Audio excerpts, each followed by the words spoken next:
Today's aerospace industry is expanding and constantly looking to improve its technologies. OEMs are in particular seeking new ways to serve their customers better as the sector undergoes significant change.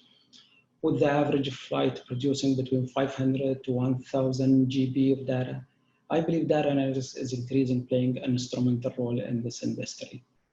Big data, Internet of Things, artificial intelligence, and predictive maintenance, and among other advanced technologies, are changing the fundamental of this industry. And OEMs have a real opportunity, really to harness and optimize the data it has with new capabilities that will help both the partners, the customers, and the operators.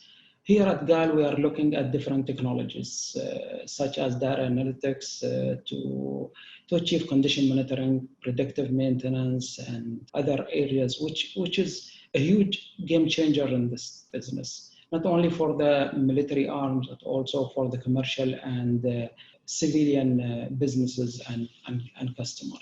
Data analytics has not only reformed aircraft maintenance, but also enabled us and others to improve the safety, reduce the cost, and enhance and elevate the maintenance quality. Now, part of the mission support cluster at Edge, GAL has the potential to expand its outreach further and capitalize on the advanced technologies, pushing the boundaries of innovation. With the advanced technologies transforming the market today, Global Aerospace Summit gives us a platform to engage with peers on critical industry challenges and opportunities shaping the future of the business.